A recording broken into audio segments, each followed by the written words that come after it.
I'm out of control. I'm out of control. Out the park. Centerfold. Yeah, hard to say. Overload. Ain't no parking space. On the road. Yeah, I'm out of control. I'm out of control. Out the park. Centerfold. Yeah, say your breath. I'm too cold. Yeah, devil hate me, wanna take my soul. Yeah, I am just a source of what you stole. I'm about to knock it out the park. Yeah, yeah, hard to say. Yeah, overload. What they want, cause they want me alone. Brand new episode 3. Don't let me get in my zone. Know what it is. Yeah, play the safe. Yeah, big mistake. Episode 103. Got Trell Sav on here. Yo. Alright. We here. We here. Glad to be back. We took a little week off. Why? I don't even know. I think we just forgot to record last week, but it be that way sometimes. And hey, I believe we forgot to record. Yeah. We hit Black Hole Tacos at a coach. I was like, bro, we did not record Threes in the Ring, bro. I was like, I'm gonna wait for Chris to tell me we didn't I was like, I know I'm not tweaking. Bro. Like all last week, I'm like, something was like, I feel like we're forgetting to do something, but it's like whatever. It's like it was a weird week last week. It be that way. So yeah, I know why. Cause life, since this COVID stuff, life been like a real big schedule. And since my schedule got fucked up with my new job, it's like a big ass. For me personally, because like Monday didn't feel like Monday. It felt like a brand new fucking day. Like that don't exist. So now I actually feel like it's a Monday, yo. It's weird. Hey, it be that way, and just thought last week was just an awkward week. So it was just like, hey, and plus at least you got time to get adjusted to your new job and shit like that. So hey. But we glad to be back. Give you guys content. Nice little things to talk about. We got some UFC things to talk about. Connor got sent to God. We got Royal Rumble things to predict. And a lot of things that's happened in the NBA as well. But before we give you guys our opinions and thoughts, I need you guys to go on go on teespring.com. Type in You Tweaking Media. Copy some merch. Copy a mask. Copy a hoodie. Daytro got the hoodie on right now. Copy a t-shirt. We got long sleeves because I know it's cold outside for some people. Or you just like wearing long sleeves. Hey, that's the wave as well. But we got it all for you guys. So copy some merch. And if you watching us on YouTube, make sure you like, comment, and subscribe.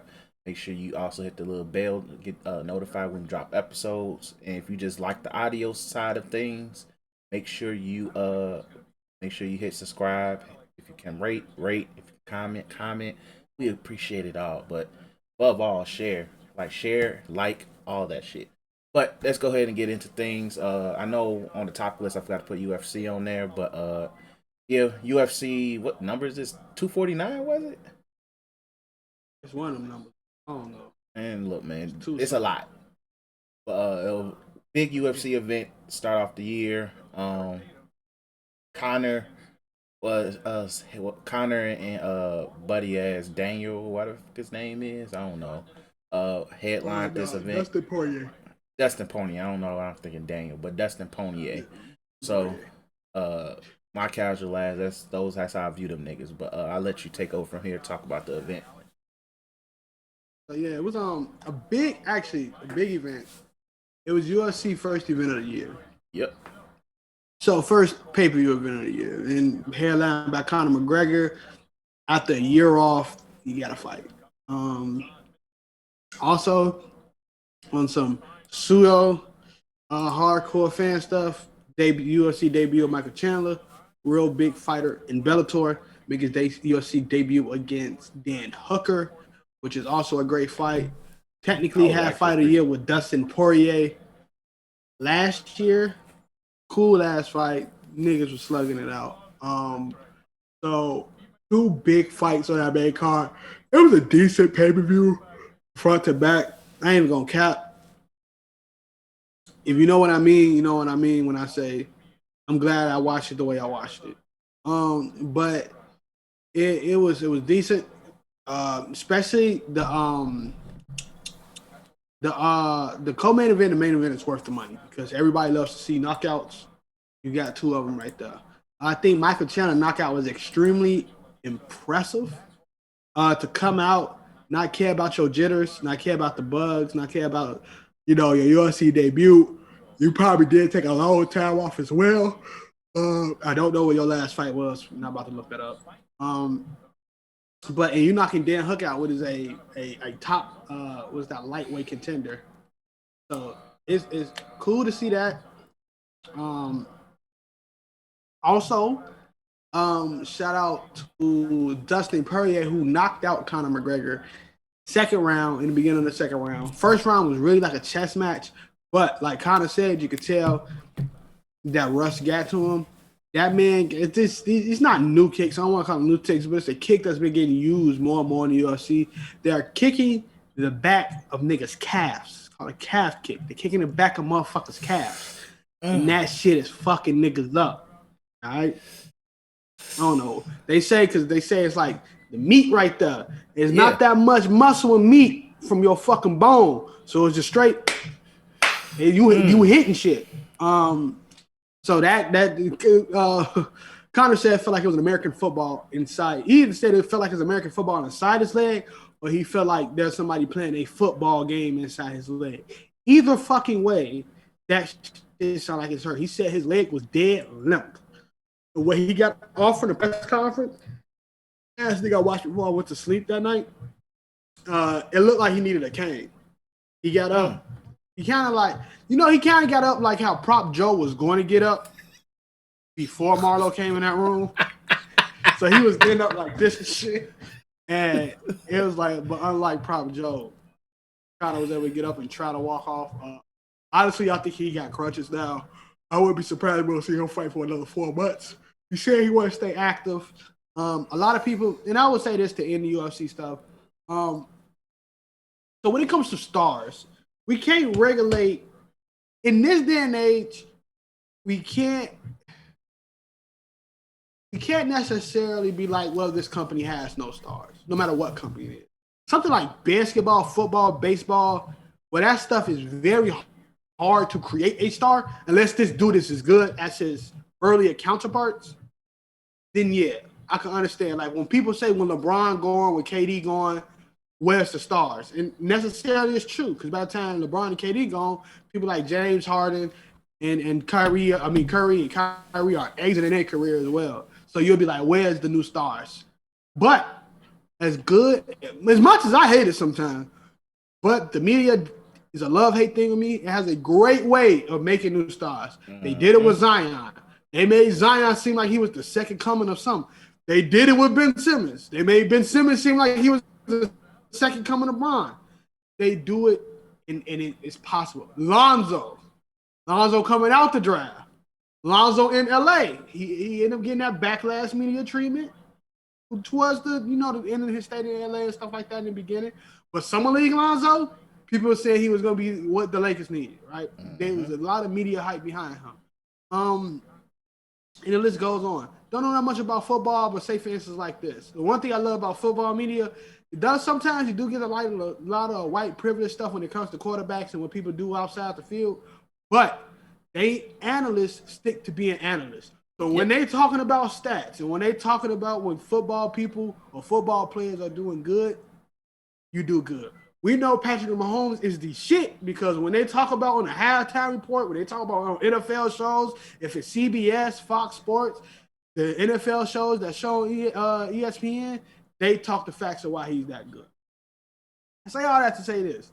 It takes a lot of great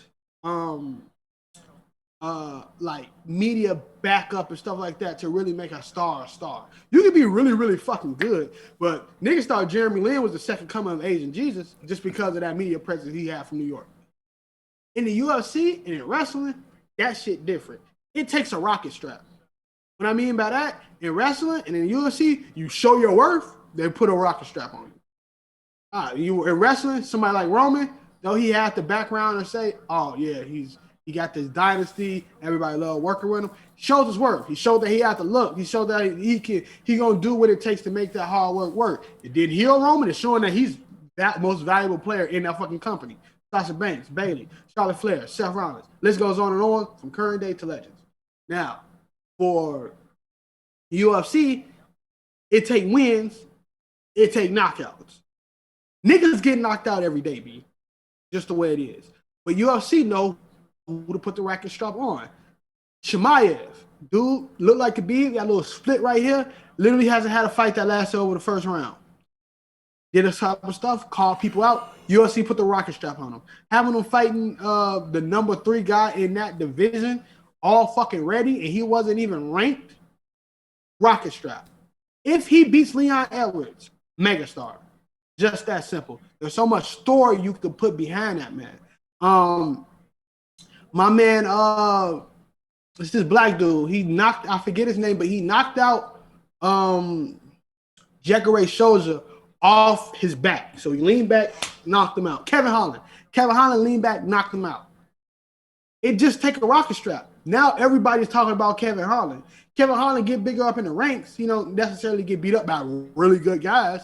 Boom, you good. Now, if you know about the UFC, you know not necessarily all the biggest hype stars are the best in the company. Charles Oliveira is coming up. He's not hyped. He don't have that many. He don't have the prettiest freaking record, but he's coming up. Jan Blachowicz, who's the light heavyweight champion. He ain't got all that hype. He was getting knocked out before, he came up, but he beat somebody like Izzy. Humble him? Of course. Izzy, he beat Jan Blachowicz. Even though I believe Izzy is a mega star between MMA fans, but he'll become a global star if he holds those 2 belts. Anybody who holds 2 belts in the UFC, except for Henry Cejudo, no clue gonna be a star. And that's pretty much it, because UFC stars is different from us. Like you think about the social media presence and shit like that, ain't got nothing to do with it. It becomes the gate and the pay-per-view battles. Just like boxing. Boxing ain't got no type of social media presence unless somebody get knocked out funny.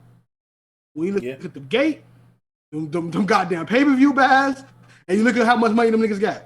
Boxing got some stars. It might not be popular culture, but boxing got some stars. So UFC gonna be straight with kind of getting knocked out. It's like his fucking 3rd or 2nd loss.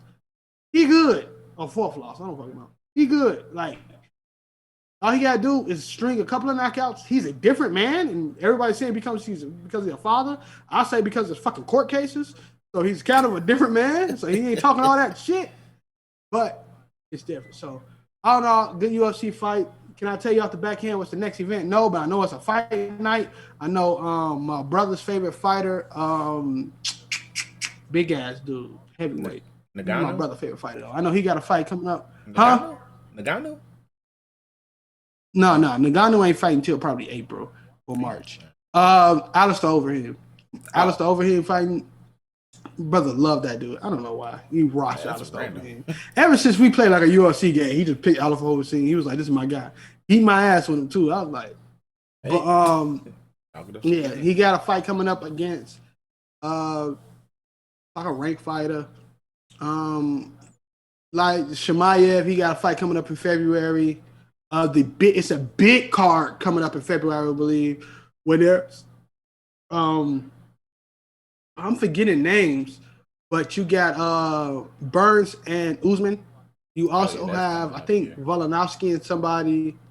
And it's like Ortega and somebody. I don't think it's Volkanovski and Ortega. It's something like that. It probably is Volkanovski and Ortega. And I could be wrong, but hey, look it up yourself. Or and then Amanda Nunes is gonna squash some white bitch. So not to call her a bitch, but that came out my vocabulary. But she's about to squash somebody. We all hope for upsets, but probably won't happen. Yeah, and that's it. UFC looking really, really good this year. John Jones taking on whoever win that heavyweight belt.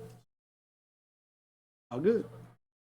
Ooh, so that's what's going on in the UFC world. Let's go ahead and get into wrestling.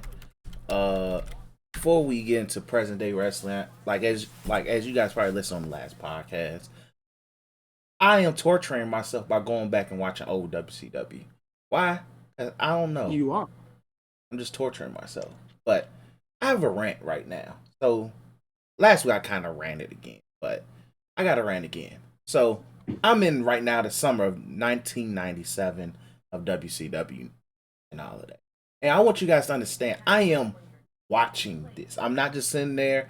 Well, I'm like, some matches I'm a skip. I'm dead ass skipping some matches. Like, I am not about to watch goddamn insert random cruiserweight with a mask that I never heard of versus Psychosis.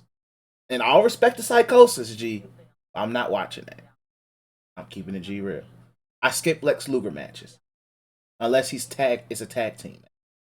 I just can't.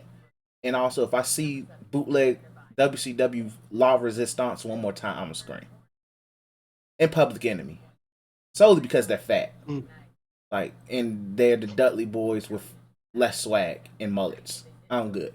But in terms of what's going on in storyline wise, I'm pretty much locked in. So, with that being said, I'm like in the summer.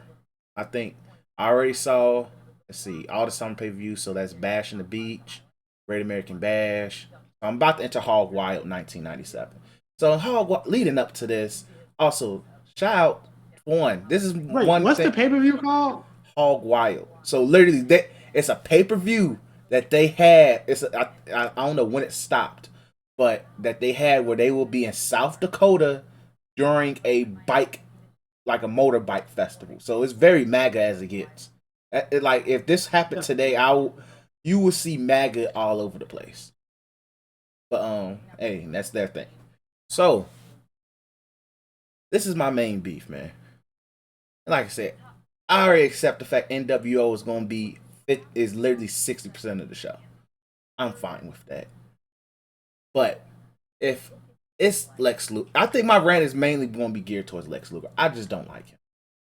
I really don't. It's like I could deal with Hulk Hogan because he was still the star back then.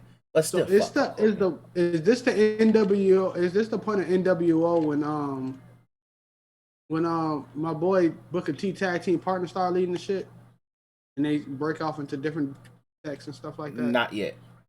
I think it's getting close though, because they speaking of Booker T and Stevie Ray, shout out to Extra's favorite wrestler of all time, but they just recently broke off with Sensational Sherry as their manager. They just told her to bye, which was very awkward, but it is what it is. Also, I don't. This is another thing I just randomly looked up. Is Sensational Sherry black or half black of some kind? It's so confusing. Nobody can answer the question. I literally Googled it. Sensational Sherry black. I will look that up. I Googled it. Nobody could give an answer. They're like, we just don't know. Somebody said she's a mulatto. I'm like, gee, I hope you're black calling her a mulatto. But back to it. I just don't like Lex Luger, G. Lex Luger is probably one of the most overhyped wrestlers of that era. Literally. Yeah, she died off the jiggers. Yeah, she had a very unfortunate day. So, but yeah, I just don't like Lex Luger. Like right now, they're pushing him to be the star, and just how they push him to be a threat to Hogan in NWO is hilarious. Because at the end of the day, the only true threat to NWO to me that they properly built up, besides Sting, is easily Big Show. Because they consistently jump that nigga.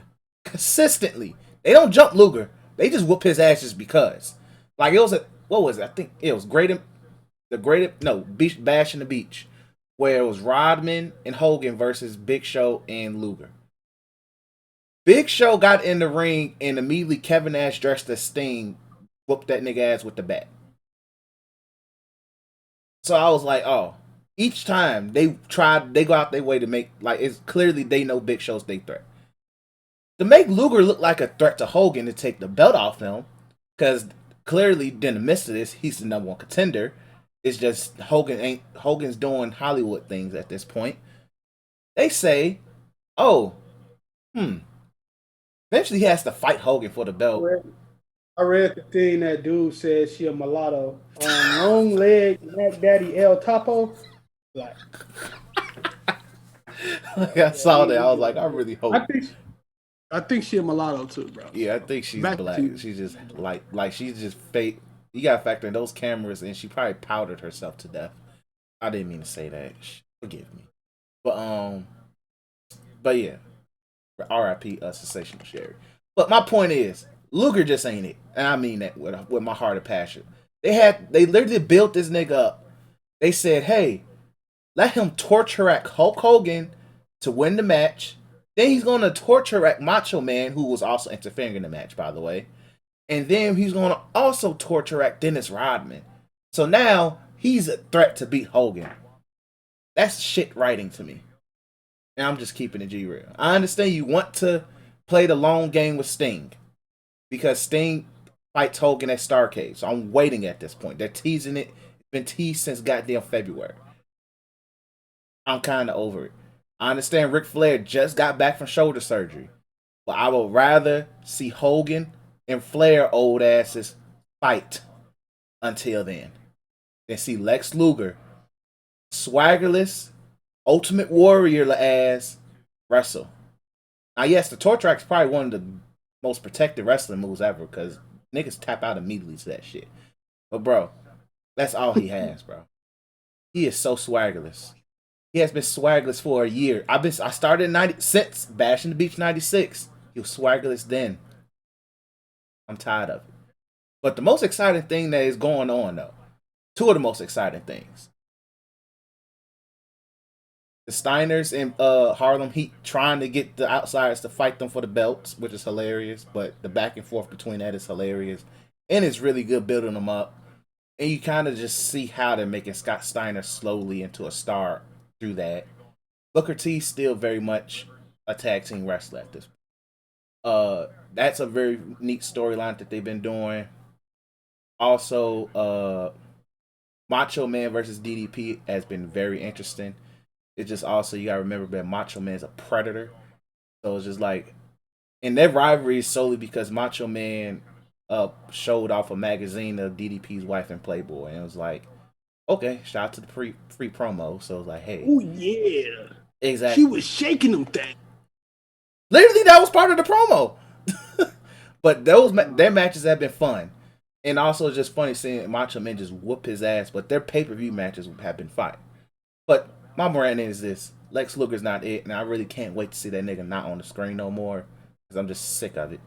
Also, Rey Mysterio then sounds way different than Rey Mysterio now. Like, I think For Rey real? Mysterio smokes cigarettes. Or started smoking cigarettes. Because he has much more of a raspier voice now. But then he talks He more also like... young as hell. He wasn't that young. Like, he was young, but, like, he was probably, like, in his 20s. Had been in his 20s. So, but... And also, I like the fact that Ray tried to fight Kevin Nash, and that nigga literally whooped his ass. It wasn't the match where Kevin Nash told him, you gotta take your mask off, but that's another year from now. But it was just still dope to see how much they believed in Rey Mysterio then. Because he's in every freaking episode of Nitro. They show that nigga and feature him often. But yeah, so that's my WCW rant of this week.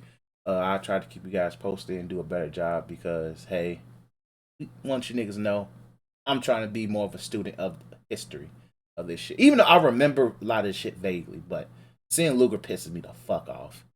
And I think he's about to win that belt the next episode of Nitro I watch. So I'm about to be really pissed. But anyway, so present days. You better than me. Now go ahead, what you about to say? What was you about to I'll say? say you better than me because I think when I first got the network, I tried to watch. I think I want to watch the Armageddon Hell in a Cell, right? Legendary ass match. I love that pay-per-view, by the way. Fucking shit. I had to sit through some of that shit, bro. I was like, yo, this shit ass. This is like this is the 2-pack of ass. Was another pay-per-view I had to watch. Oh, watching some of the OG Manias? Like I tried to watch Undertaker Manias from the first one to the last one. Bro, that shit was a pack of ass. Look, that Giant match he had with Big Show and Mark Henry, I think. Was it Big Show and Mark Henry? He fought both of them? Because he beat Mark Henry. He beat Big Show and Mark Henry in a Mania. I think it was both of them. It had to be either way it go. I don't fucking know. But he had a triple threat of Mania with somebody. Ass. Him versus Giant Gonzalez. Look, that's a horrible match. As a kid, I thought it was ass. That match is horrible. I think the only ones I really enjoyed was the Edge one, or the Randy Orton one. The definitely both Shawn Michaels ones. That's it. Yeah, I have to go back and try to watch them again. I will not. but I will have to go back and look at the ones that I did see.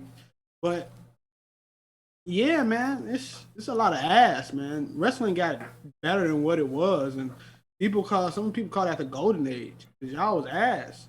That's why y'all call it the golden age. You know what I'm saying? Like y'all was. Don't. If I'm not a student of the game, thank God. The game was bad.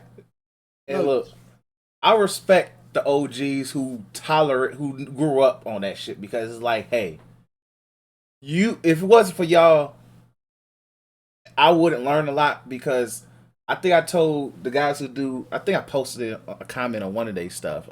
First Black Champ guys, because I listen to them often and I interact with them.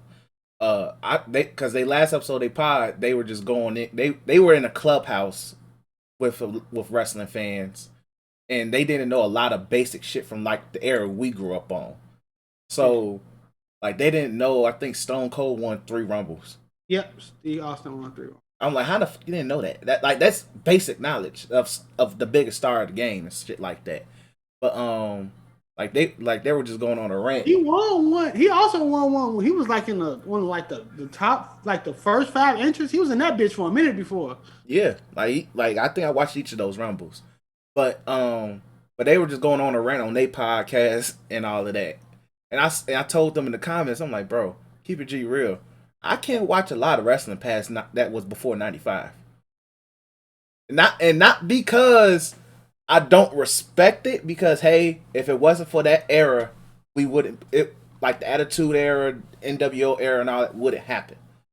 But at the same time, in terms of match quality, I can't watch that shit outside of a few Ric Flair matches. I will give Ricky Steamboat matches his credit because that nigga can go then, and that's really it. I'm not watching nobody get put away with a fucking spine buster. I'm Gucci, dude. Hey, shout out to R. Anderson though, G. Now that R. Anderson spine buster is still perfect to this day. It's literally the perfect spine buster, G. But it's just like some shit. Me personally, I'd rather just hear the OGs talk about and take y'all word. I'm dead ass. And literally, especially if you know. Not for y'all saying Hogan was decent. If you say Hogan decent, then literally, like, come on, bro, I'm not gonna honor it. But you know why Hogan was the star that he was, but it's also like if you're a real OG, you'll sit there and say Hogan was technically a heel because he did not let nobody take that belt off of him. But yeah, so when people probably listen and be like, y'all guys don't talk about the old shit, you guys are overly critical. It's because a lot of that shit is ass. I just keeping it real. Like literally, if you listen to this podcast and you like Lex Luger, I'm gonna keep it G real. He is deadbeat Ultimate Warrior. I named this episode that he's deadbeat Ultimate Warrior, but because literally that nigga's so swaggerless. G, he's swaggerless Ultimate Warrior, deadbeat Ultimate Warrior, and we're gonna talk about another deadbeat later in the pod. But yeah, so let's go. Yeah, Karl Malone, because I forgot his comments. Well, fuck him and Shaq, but continue. we pretty much the OGs is in the NBA is tweaking, but yeah. But at the end of the day, we still respect what they do, what they done. But at the same time, wrestling then is completely different than wrestling now.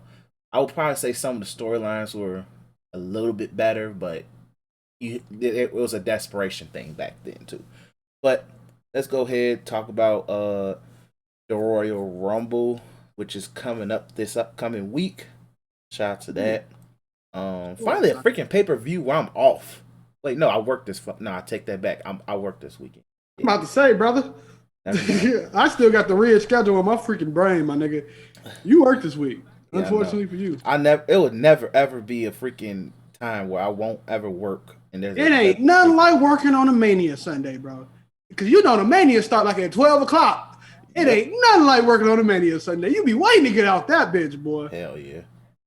I called off on a Mania Sunday before. I said, fuck it. I remember you did. All right, so this is the current card. Well, hold on. Let's go on Wikipedia because CBS be tweeting. All right, so confirmed matches as of right now: Roman Reigns versus Kevin Owens in the Last Man Standing match. Drew Mack versus Goldberg. Asuka and Charlotte versus Nia Jax and Shayna Baszler. It's a possibility. There's a possibility they may add Big E versus somebody. Yeah, this yeah. Apollo Crews, Friday. or maybe even they might make that Apollo Crews and Sami Zayn versus Big E. No, One of it'd the probably two. be a triple threat. Yeah. And maybe they might do Oscar versus Oscar versus. no wait, Oscar's already in the tag match, so they probably not gonna do her versus Alexa Bliss again. She ain't gonna pull a double duty. If she do, I respect it. But they might also do Sasha versus Carmella one last time. So those two matches might get added to the card. Uh, Other than that, I don't see nothing else. Also, Matt Riddle versus Bobby Lashley might be added to the card. Who knows? Uh, just possible. Those are three matches that could possibly be added. I don't see nothing. Nothing's going on in the tag division that's worth for them to be added. So it is what On it both is. sides. Exactly. Both sides are just dry. But let's go ahead and give our predictions for this pay per view. But at least the confirmed matches. So Roman versus Kevin Owens in the Last Man Standing match. Clearly this is a match meant for Roman to win. There are people saying if Kevin Owens loses again, he's pretty much buried. But I'm like, bro, this is the most. This man has been in the spotlight and he's making the most out of this. The thing he got going on with Roman. I'm cool if clearly Roman look like I need you people to understand. Roman's doing a good job building stars through this. He's literally rebuilt Kevin Owens to be a main event guy again. Jey Uso's a main. Well, I want to say he's main event in SmackDown, but he's not a main event guy. But he's main event in SmackDown. In early Rumble prediction, I think Jey might be a top 8 guy. So, literally, that's a big deal. So, like this is gonna be a really good match. As long as they add stipulations to these matches, they're going to be way more brutal than they need to be because it fits Roman's current aesthetic and who Kevin Owens is, which is a nigga who is never, ever going to die. So, this is going to be a very fun match. I hope they give them a smooth 15, 20 minutes to beat the living shit out of each other. I do expect interference, of course. I wouldn't be shocked if Adam Pearce does play a role in this match. But Roman is going to win, and I think we see a returning Jimmy Uso as well in this. Think Jimmy Uso return? He's about to do. This goddamn leg is a fucking. Been about it. It's a 8 with ACLs. You come back with less than a year now, so I think he'll be back. He should. He's due to be back. Especially if Naomi comes back on the Rumble. I'm hoping he does. We need more tag teams. I'm liking it. I'm saying I think Roman gets the victory. I hope KO wins. Like, okay, I'm at a conundrum, right? KO is hot right now. No homo. Hot right now. White hot. Babyface. Gotta love him. He came out last Friday, beat the shit out of Roman. Love that shit, right? Hoping KO wins. In my heart. Brain, Roman. Just why have Roman lose than just get the title right back? I hate shit like that. It should only work with very sympathetic baby faces like Roman stereotypes, OG Sami Zayn type shit like that. Yeah. Now, I do not see it being clean, even though it's a no holds bar match. I mean, last man standing match, which it shouldn't ever be clean because Come on now. Yeah. Stipulations. Now, I'm not mad with any finish. Just let it be legit. Like, let it be something I can be entertained. Roman wins. Let it be dominance plus interference because KO is KO. Right? KO win. Let that be like a sheer luck thing. But KO lose that belt the Friday right after this. The Friday right after. And then if you want to extend their feud longer, then you're gonna steal their feud longer. But that's it for me. Shout out to Paul Heyman about the fight, but he ain't scrapped. That was funny. I knew he wasn't going to fight that man, but seeing Roman come back just to literally slightly beat up Adam Pearce was pretty decent. But let's go ahead and move on. Drew versus Goldberg. Drew wins. Goldberg wins. I probably will be mad. If But Drew, Goldberg wins, that's all I'm gonna say is Goldberg shouldn't win. That's the only I he don't. shouldn't. I don't see what's the point of bringing Goldberg unless he has to meet a quota. Yeah, that's probably what it is. They're like, just let's just get it hit his match quota because the with people probably sit there and say, well, WWE well, it's been a year, but WWE year is Mania to Mania. So April to April is the WWE year. So he's had what 2-3 matches. Probably More meet a like quota. Rumble to Rumble. No, more like It's Mania to more Mania. like Monday night after Mania to Mania. Yeah, that's what I mean. Like that Mania to Mania is like then the next night is the restart. So, but yeah, so I honestly believe Drew should win. It makes no sense to have him lose again and then eventually regain it because there's too many questions for one on what who's competing in this Mania. I already hear bullshit rumors that Undertaker's competing. I don't think that nigga Undertaker's coming back anytime soon yet, unless that check is beautiful. Brock Lesnar has not. We would know if he signed the contract by now, but even then, no, I don't want to see Brock Lesnar manhandle Goldberg again, and I don't want to see Taker. John Cena's name been popping up, but that's a wait and see approach with that. I'm kind of decent on that as well. So keep the belt on Drew. It adds on to his resume of like, hey, since I've been champ, I have beaten Brock and Goldberg, and he beat Randy Orton twice, getting his belt back in one of those times. So he has like literally his championship resume is pretty strong right now. So keep it going. Built him up as a bigger threat. And plus you made him to the point where it's damn near unbeatable. It took Randy Orton to literally throw him off the sail just to win. So it's not like the man is literally tough to bring down and he kicks out of freaking everything. And plus I don't see Goldberg doing anything to be a real threat. So it's just let this be no more than 5 minutes, please. And literally let that and most of that 5 minutes being Goldberg's entrance. Then we have Asuka and Charlotte versus Nia Jax and Shayna Baszler. It's about time. Honestly, I like get the belts off Asuka and Charlotte. It's cool that they have them, but I don't see them winning this match. Ric Flair clearly is going to come out and interfere, get involved to further the feud between Charlotte and Lacey Evans. So I see them losing, or it's gonna be interferences in this match. Alexa Bliss might pop up, or Lacey Evans is popping up, or both is popping up. They're gonna lose them belts. It's gonna be that way sometimes.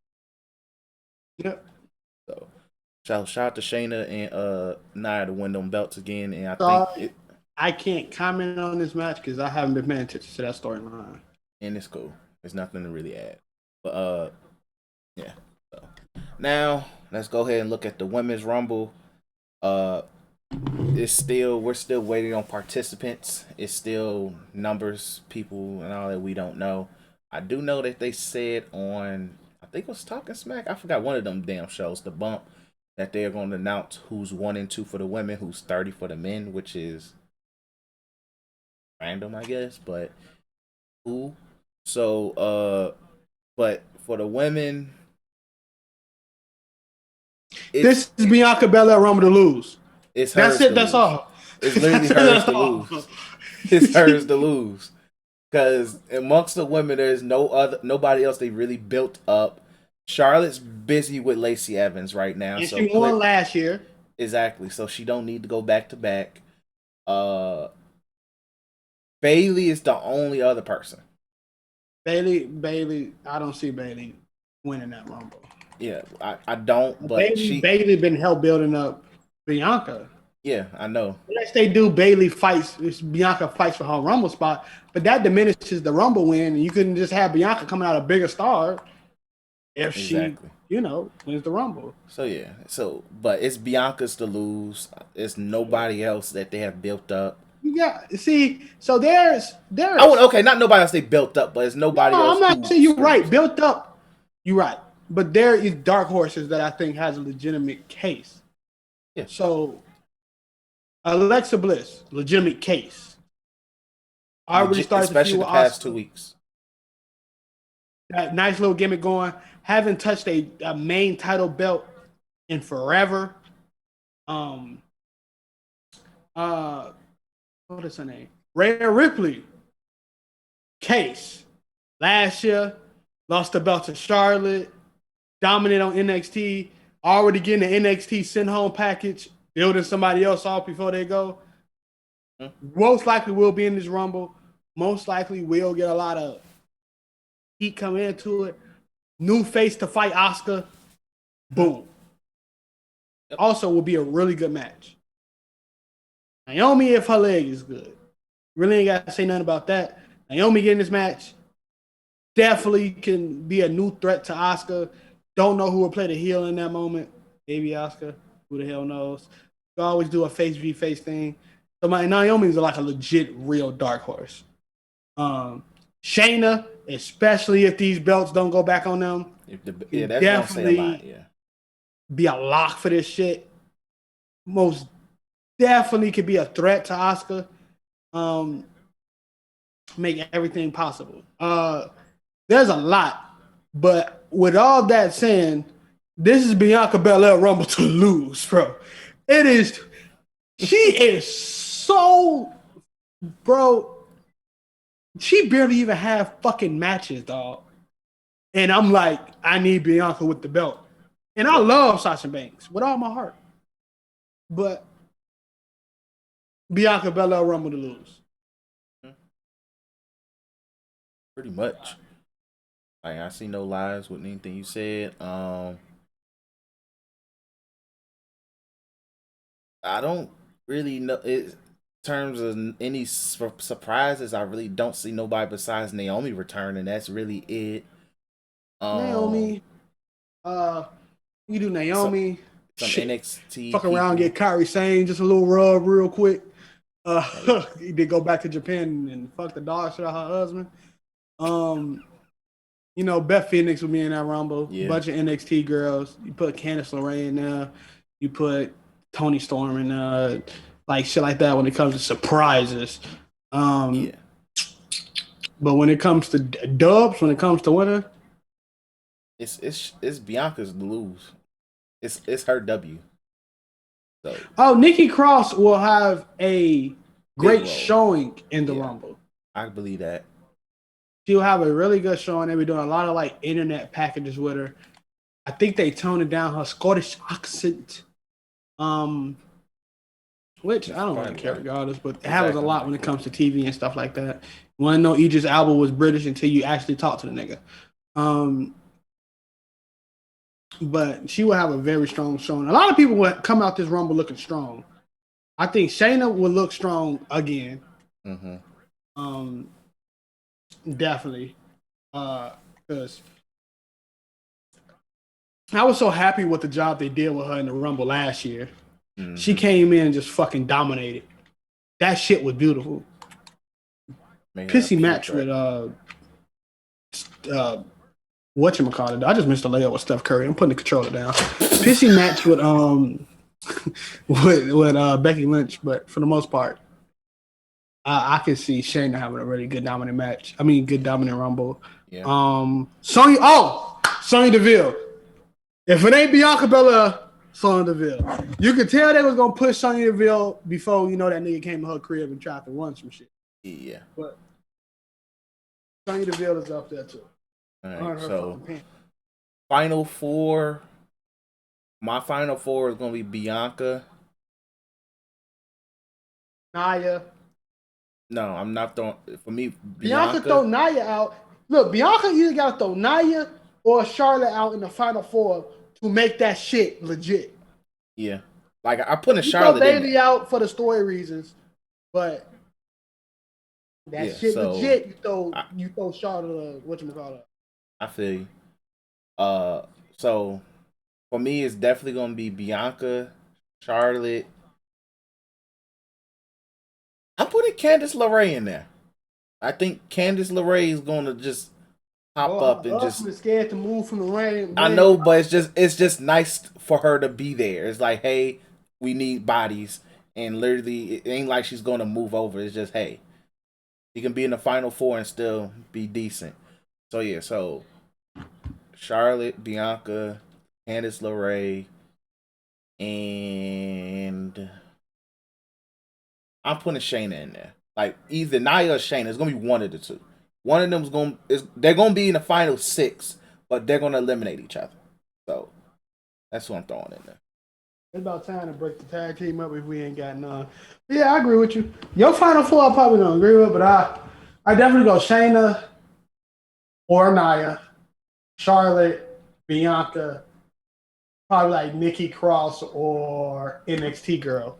Or Rhea Ripley. Because between Bianca and Rhea Ripley is my winners. Yeah. If it's gonna be if Bianca get eliminated, it's a Raw style winner, Rhea Ripley. If Bianca don't get eliminated by the final four, Bianca. Fuck if Bianca get eliminated in that final four though. By Bailey? Oh, I'm a scream, bro. Hey. Scream. And also, the biggest spot of the match will be the amount of cakes in the ring. We're gonna have it's gonna be a point where literally we're gonna have Nia Jax, because literally that's mega pound cake right there. We're gonna have Toni Storm in that bit. We're gonna have Bianca in that bit. We're gonna have Rhea Ripley in there. Nikki Cross gonna be in there. Bailey gonna be in there, and Naomi gonna be in there. And then they gotta put what other bootcut jean shorty. What's her name? I can't think of her name right now. Shit. Dang, I really mad I forgot her name, man. I feel bad for forgetting this Black Queen name. But there's gonna be a lot of cakes in there, and Mother's just gonna be mad because there's gonna be like a lot of cakes in that ring. It's gonna be like a legendary moment in WWE history. But let's go ahead and get to the men. The men is very interesting. It's super fucking interesting. I don't know who the fuck winning. It's like I think we both said from the throughout this year, it's like, oh yeah, especially when Keith Lee got moved up, oh yeah, it's his Rumble to win and all of that. I just don't know at this point. I really don't know. It's to a point where extra you might be listening to this podcast. Bobby Lashley's a threat to win. No, he's not. I'm just throwing it out there. He's a threat because we don't know, but it's Keith Lee's to win. I'm putting Daniel Bryan in the picture as well, but it's people out there where you sit there and be like, damn, G, I really don't know, because everybody's dang near on equal footing at this point. Okay. So I see Keith Lee, you're right.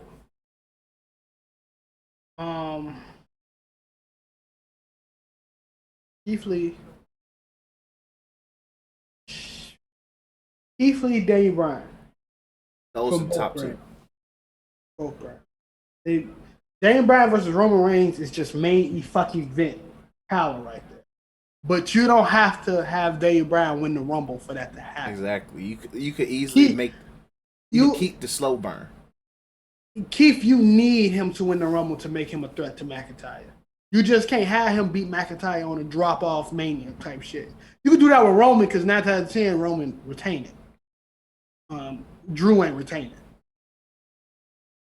it. Them two down. They go a little bit lower than that. Sheamus. I was thinking about that. I hate to say it. Sheamus. Got history with him. Jinder Mahal. Fuck. He got history with Drew McIntyre. As crazy as it seems, but you can't tell me that WWE won't book Jinder Mahal to win that Rumble after they just had that India Spectacular today. Hey, look, it can happen. I just can't, G. I hate the Fiend, but the Fiend is clearly a threat. Yeah.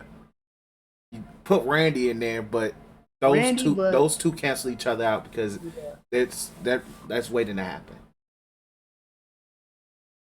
No NXT guys, I say. No. I don't even know if they put some on the fucking thing. Unless you do Adam Cole again.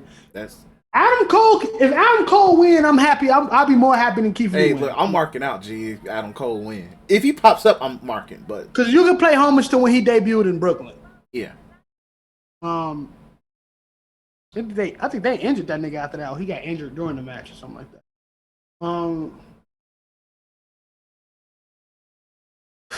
That's Raw. AJ. Oh, look, AJ, but I don't see AJ winning. I think AJ will be strong. Find a full material. Don't see him winning. He building up African folks, so no point in him winning. I could see him being an elimination chamber though, shit like that. Because we got to remember that's happening.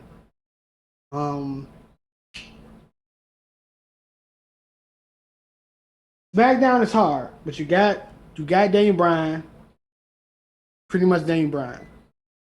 Daniel Bryan, KO not fighting, Shinsuke, Cesaro. Them the three, right? Yeah. Cesaro's a really fucking dark horse. Dark as super shit. dark horse. If But you want he has niggas been on to a be winning happy, streak, and nobody would be mad with Cesaro winning a round. niggas Won't be happy lead up to shit, but nobody be mad with Cesaro. It's gonna be a happy ass whooping, but it's gonna be the greatest ass whooping we're ever gonna see. He get up. I wouldn't be mad with the month upset shit. Upset him at Mania, boom. Reigns even go more deadly, more healy. Love it. I'm cool with that. But I said all that to say this. I want to get the SmackDown news out the way. Brock Lesnar most likely winning that Rumble. As fucked up as it is, Brock Lesnar most likely winning that Rumble. Brock Lesnar, look, man. When it's all else fails, Brock literally Brock eats shit and breathes title matches, and we haven't seen this man since, and we don't know nothing about his contract. He is probably coming back, and he's gonna come back with a vengeance. It's gonna be a great vengeance, by the way, but that's the lovely part of it, G. So, I really don't see no major returns. Brock Lesnar is probably the most major return we're probably gonna get.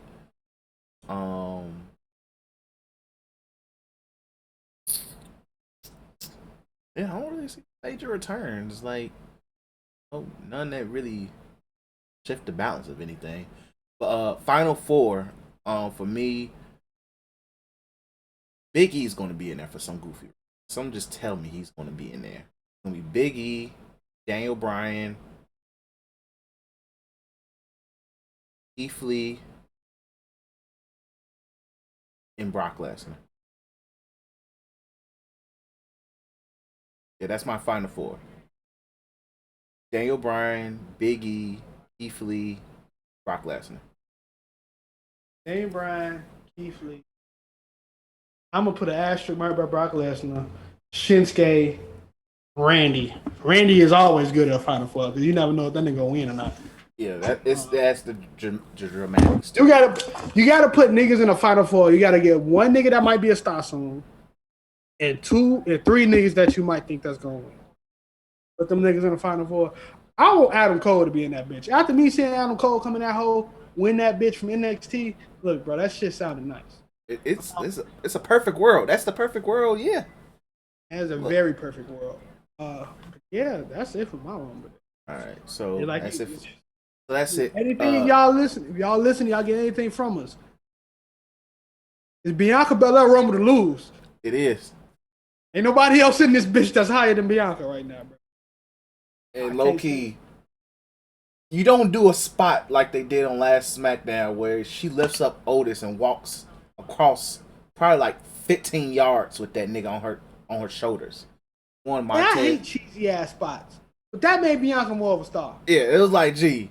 So you telling me that she can probably pick up Nia Jax with ease and probably toss her over the rope? Montez Ford, I pray for you, my brother. Don't ever hurt that woman, bro. Cause she's lifting you and everything, plus the house out the house. G. So prayers for you, my brother. Don't ever do that woman wrong. Cause I'm probably gonna pop up at the front door. But anyway, last thing before we move on to basketball, WWE has made a deal with Peacock If you don't know what Peacock is, it's pretty much another streaming service. They have The Office. That's literally what they're known for. They have The Office. But WWE has made a $1 billion deal where the WWE network will be exclusively on Peacock, and you will not lose anything. You will still have access to all things as in the WWE network. It would just be on Peacock. You will have it for either $5 with commercials or $10 with top commercials. So the same amount of money that you're blowing right now on the network, you're getting it plus The Office and other things. That sounds like a deal to me. Niggas is out here being bitches about it. Dave Meltzer's already capping saying ESPN is mad. All I'm gonna say is you niggas are being fucking weirdos. You're getting. Go ahead. I'll let you go. Sorry, Chris, but this is one of those situations where I got to come in and say some shit, right? No, go ahead. I'm gonna break this whole fucking thing down for some. Let's start off with it eventually going to Peacock. All right. Only thing I will be pissed off about with this move, if they crank it ESPN Plus and the big four pay-per-views are $60 again, I will hurt somebody. Some of that shit ain't worth $60. Nah. So fuck that. Okay, I'll watch a fucking SummerSlam and I'll see Goldberg versus fucking Sheamus or some shit. That ain't worth my $60. You can eat a dick if you give me that. So that's it, right? $4.99. Of course, you go get this shit, regular things. Most likely, ain't gonna get no fucking pay-per-views because I don't know if they're gonna run a commercials through any pay-per-views and shit like that. But you Gucci, right? Get your cost-effective bargain. $9.99. You've been paying for it. Now you got more shit. Get The Office. Got The Office. You know. All right, that's it with the subscription service. As a wrestling community, people are complaining. There is no. Some of just the things I heard. Okay. What WWE look like WWE is only going for the short term and not the long term because it's only 5 years. 5 years to say this shit ain't work out. Disney Plus, this how good we did with NBC and Peacock. Let's make a deal. Disney Plus buy it, which is I think is the main goal. Because Stephanie and Triple H literally said this. They want WWE to be as big as Marvel and Star Wars. The main goal is for Disney Plus to look at that catalog and say, I want that shit. Mm-hmm. If you think there is no strings getting pulled when it comes to Fox, having that 8K camera on them, making Roman Reigns like $1 million, making Sasha Banks like $1 million, SmackDown being the best wrestling show of a fucking while. SmackDown is a watch from front to back. Ain't no Raw. I barely watch fucking Raw. Look, I skipped SmackDown is a watch front to back, bro. Like I legit set time to watch SmackDown. When I watch Raw, I am doing other things. I'm probably texting some vibes. The what am I say? NXT even is kind of mid right now. But do you think if it's not a chess move going to this, somebody just bought the WWE catalog from when fucking Dave Meltzer, Brad, whatever the fucking other dude name is, who said this shit is, who basically said a product is ass. Somebody bought all of their content and future content for 5 years for a fucking $1 billion. In a pandemic. So get this. After the 5 years, because Peacock don't even sound like something I want to put on my fucking PlayStation. But after the 5 years, Peacock deal is over. When you negotiate, you say this how good we did with Peacock, we can take this over to you. When Disney see how well WWE content did, they will look at that shit and say, they gave you $1 billion, we will give you $5 billion. Because get this, Vince McMahon is going to sell this fucking company. Shit's going to happen, especially because folks about to die fucking soon. Not to be more, but and also he did just lose his brother. R.I.P. to his older brother. Yeah. But listen to this. Peacock got their exclusive streaming rights to stream their content. WWE still owns the right to everything. So that's why Fox is still being able to play them. When it's all said and done, and Vincent Kennedy McMahon will sell his portion of that company, is going to be more than a fucking $1 billion. Mm-hmm. His And it's portion, because of moves like this. Fuck what you say about booking. Fuck what you say about how much of a racist he is. Kinda is. Fuck what you say about everything else that deals with the man personally. But business wise, $1 billion fucking dollars to a company that niggas say can barely pull a 2 million rating on Raw is going down the drain. Record low ratings. Let me also tell some niggas. A record low ratings shit. This is record low ratings. One, because nobody fucking watching TV. See what Chris watching basketball in the background with? That ain't through fucking cable. That ain't through fucking something you can use. That's through a fucking service like HBO Max, like Peacock, that you stream fucking your channels on and you watch it. Watching basketball through that. Me, you wanna know how I watch basketball? Every basketball game I have watched this week, and I watched a lot, because I'm paying for League Pass. I ain't about to hold that L for nothing. Watch the League Pass. Service that I'm paying for. Yep. They got no fucking ratings involved with that. Nope, not yet. They're gonna figure it out. Ratings has been in a consistent drop. And the only thing that they blaming is fucking Kaepernick and kneeling. They ain't blaming the fact that no one watching fucking football on regular TV anymore. Twitter, shit like that. The RKO of Alexa Bliss, that happened last night, has hit 2.2 million views on YouTube. A 2-minute video. That's how niggas are watching their wrestling. Just how most of the basketball fans came up today watching highlights of niggas. That's how wrestling fans are growing up these days. Watching highlights of this. So fuck ratings. Even though SmackDown watching niggas. By a lot. So I'm just to say this. Fuck your take about $1 billion deal. About a business that you can't even run if you dreamt about it. You ain't got a wrestling company. You jockstropping about the AEW because you on his payroll. Nick, I don't knock the bag. Shit, if I was on AEW payroll too, I might just watch this shit instead of looking it up. But just this shit, we talking about it because it's big news. But are we about to get to the business analytical side of what's the ramifications this about to have to do with the WWE? Fuck no. One, don't get paid for that shit. Nope. And two, we don't know what the fuck we talking about. At all. So, I ain't gonna that ain't my realm to study.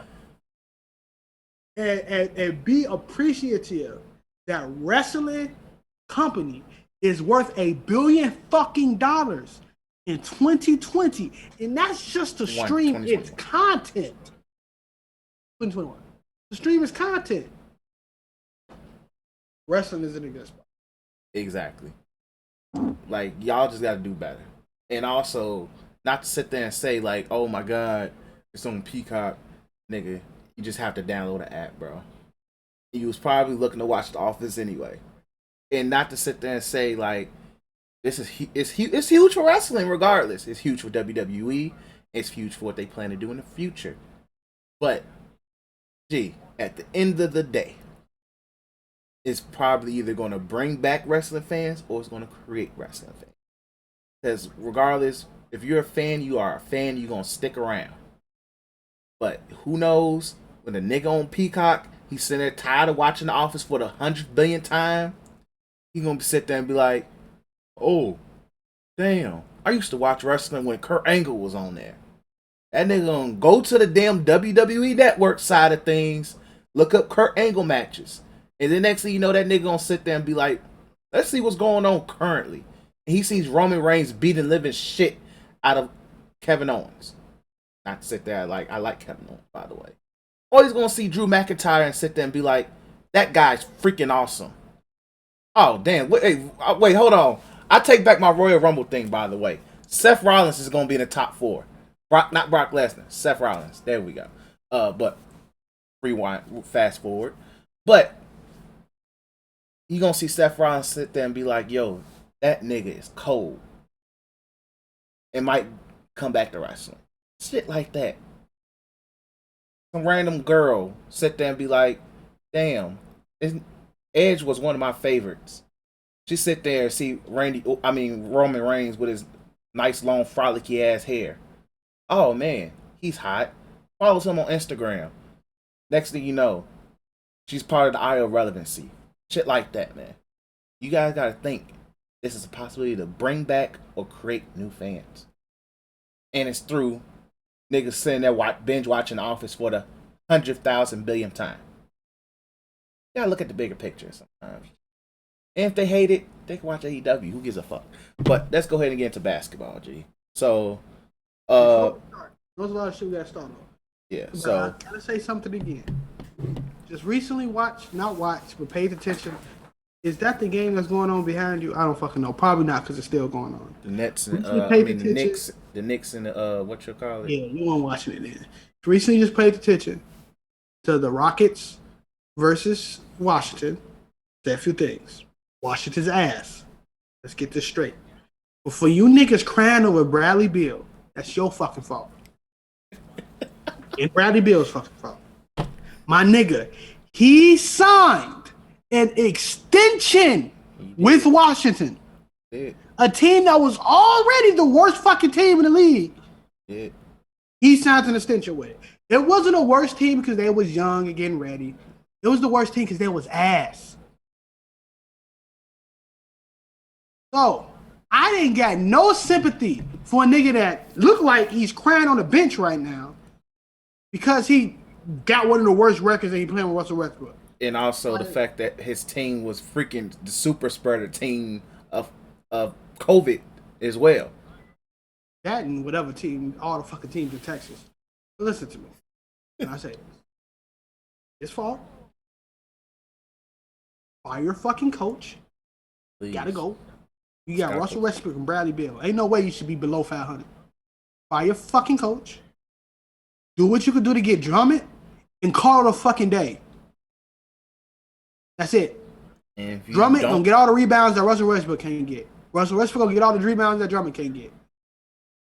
Being able to have a post presence and also still spread the floor. Set screens for Russell Westbrook.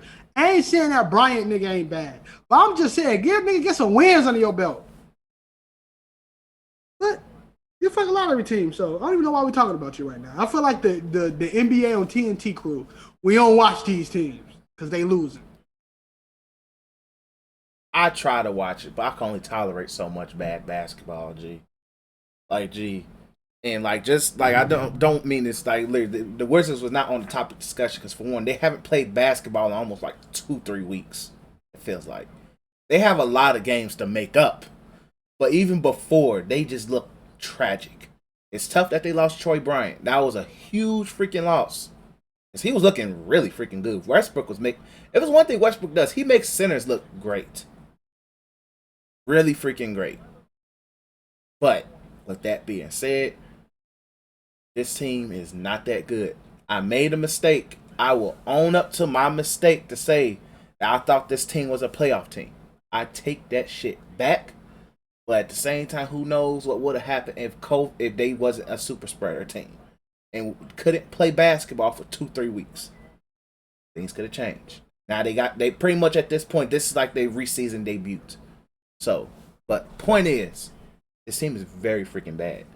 I'm still putting most of the blame on Scott Brooks, but this team is really freaking bad. Anyway, first and foremost, we have to honor the life of Kobe Bean Bryant. No, matter of fact, we'll make that last. We'll do that last. On that note. But we will talk about the team that he played for his whole career, which is the Los Angeles Lakers. We went we did a good job on this podcast. We went a good month without a full-fledged Lakers segment.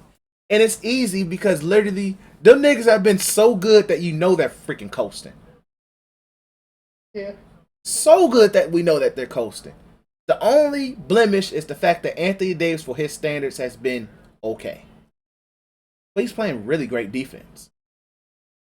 Just scoring-wise, he like, fuck it. Literally, AD has been fuck it. This whole season in terms of offense outside of a couple of games. And he shows his ass. But with the Lakers, though, they legit look like the best team in the league. I believe that they're top 5 in both offense and defense, which is a huge improvement from last year because I think offensively, specifically. But we looked on paper that they were going to be a better team offensively. But the fact they're still a top 5 defensive team is still huge. Still freaking huge. You niggas said Montrezl Harrell was going to be a defensive liability. He hasn't been that bad, but when he's bad, it's evident that he's bad on defense. But that's why you have Anthony goddamn Davis on your team and Marcus All. I still believe they should be in a market to try to get an athletic type big if possible. That's really all they really need is another rim protector, but you can make it work. But it's like everybody who is returning from the team from last year look really freaking good. Caruso's finally getting the hang of things, and I think all that nigga did during the time off was just learn to shoot, is become a better shooter. Defensively, he's still really solid, but if he's going to be a knockdown shooter, he is going to get paid. He's going to get a nice little check, and hopefully he stays a Laker. That's like he's the type of guy. Literally, and I hate to say it, but he's the normal white guy that LeBron makes look really good, and then teams end up overpaying for. Teams learn the system. LeBron makes white boys look really freaking good. But Caruso, if he's gonna come off the bench and literally just make corner threes on a consistent basis like this, oh, you're in trouble. I think KCP's shooting 50% from 3. LeBron is having the best shooting percentage of his career, and I'm talking about shooting. 3-point shooting wise, he's looking good. Mid range, he's looking good. So that means, you know what that means? He's not driving to the lane as often. That means he is able to just lessen the load on his body, still lead the team in points, and sit there and say, oh, okay, we good. The nigga had 46 the other night with 1 free throw attempt. Now, a lot of times, I'm a believer when you have those type of shooting stretches, where you have those type of scoring stretches, you're going to get to the free throw line a little bit because you're more aggressive. LeBron was like, fuck it. I don't need the free throw line. And still gave niggas 46. Nigga different. He's in MVP conversation. But like I really Will wasn't such ass at shooting free throws. He couldn't have had his first 50, 40, 90 yet, bro. So ass at free throws. He is shooting 41% from 3. It's fucking amazing for a person at 36 and playing a role that he has to play. You can't always compare people 3-point stats to Steph Curry. You gotta compare it to regular fucking shooters in the league. At 41% is amazing. The league average is probably like fucking 35 or something. Second league average is like 30, about 35 is the league average. And he's been there for most of his career except for a couple of seasons. So, but point is, if LeBron's gonna play like this, and AD has yet to fully show his ass yet, because primarily due to, I think he's dealing with back soreness. It's like almost every other week it's like a made up injury with AD. Not to sit there and say it's made up, but he's dealing with something. He's good. Both of them are straight. I think they both playing career low in minutes as of right now, which is really freaking good. And AD is still in the defensive player of the year conversation. And it's literally, the man is good. Great. And I know this because AD is on my fantasy team, and if he was to score more, I'll probably be winning more.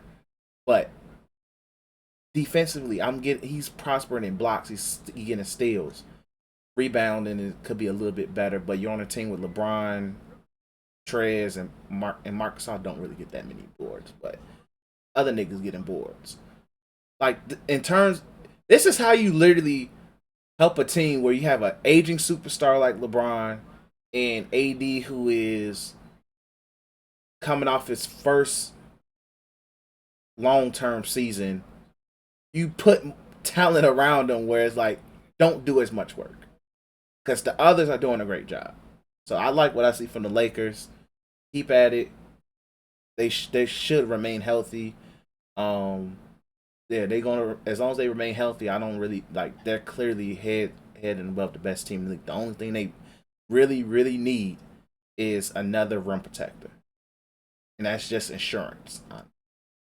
Yeah, just sometimes when you up by fucking like 35, when you up by like 22, to not get comfortable and start playing lazy ass basketball because y'all niggas lost to the Warriors because of that shit. Um, I call that, hey, we're a veteran led team. We just don't give a fuck some nights. Which, and also niggas was tweaking, sitting there saying, you guys make fun of the Clippers for losing to the Warriors. I'm like, look, man, these niggas are the champions. there's a situation in this day and time when the difference between one team losing and the other team losing. Exactly. It's different. I don't excuse the Lakers for losing because they shouldn't have fucking lost, but I also don't excuse the Warriors for winning because they actually won the game. Yeah, and they put forth effort to win that game. They earned that W. Yeah, you know what I'm saying. But at the end of the day, it's the fucking Lakers, best record in the league. Clippers trying their best to build chemistry, become a dominant team, live up to the expectations that they and fans put on them. So Hmm. I don't want to hear that shit. Exactly. But AD defense is really good.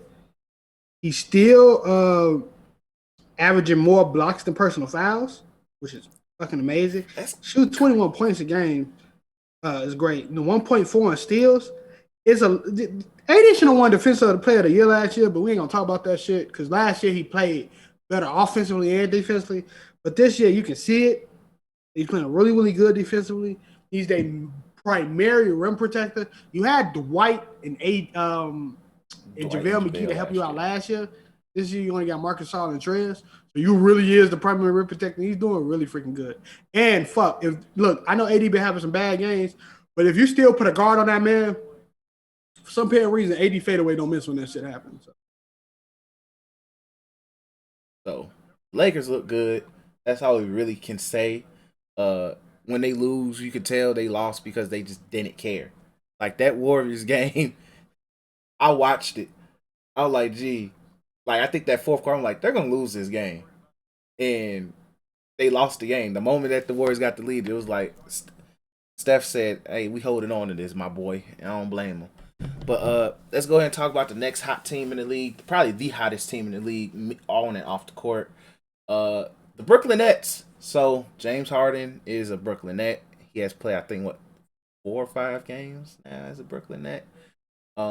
They are, I think they played 3 games, two or 3 games together. Kyrie, KD, and Harden.